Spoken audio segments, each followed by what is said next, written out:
and you had to do all these things to be in his presence, or you would literally just die because, he's holy. And to me, it's like lightness and dark cannot exist in the same place. So whatever. But God the Father's presence isn't there anymore, so I don't understand why it would still be messing people up.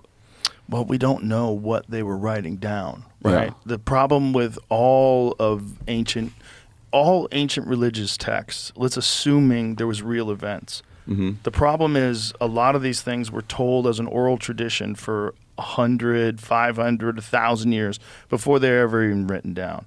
And then they write them down. They write them down in Aramaic. They write them down in Hebrew. And then they have to translate it. And they translate it to Greek and Latin and then eventually English. You're missing a lot along the way.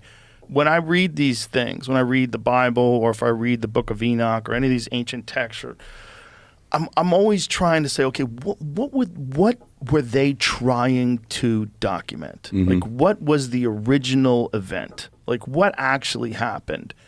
And the problem is people are really bad at telling the truth.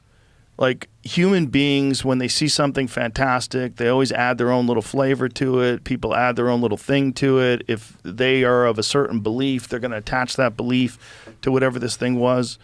So it's no question that these people held whatever that was in such high regard, and it meant so much to them that they, like the book of Isaiah, where it's verbatim, that they wrote it verbatim for 1,000 years. Back when they started out, they were writing things down on animal skins. Mm-hmm. That's one of the things about the Dead Sea Scrolls that's so fascinating, is they had to do genetic testing. So they're writing these things down on these animal skins, and they had to make sure that the skin of this one is the same cow as the skin of this one. So if they do like genetic testing to make sure it's the same cow skin.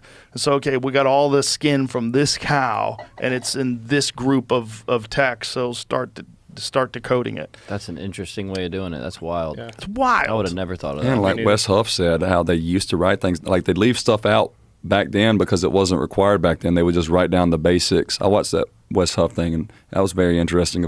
He's fascinating. He's brilliant, man. Yeah. I've watched a bunch of stuff on him. Very brilliant. But it's again, what were they trying to document? Yeah. There's clearly something was going on back then. Something happened. Did you ever read that story? It was somewhere in the Bible. I can't remember where. It's in the Old Testament. Somebody stole the ark. Well, some tribe stole the ark, and like the next day, the next morning, like everybody was dead from stealing the ark, and they pretty much said, "Hey, come get this thing, take it back."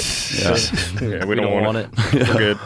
Well, that's what people believe is in this church in Ethiopia. Yeah. Because there's these Ethiopian Jews who also, their Bible is the Book of Enoch. Yeah. Do we have an image of this ark?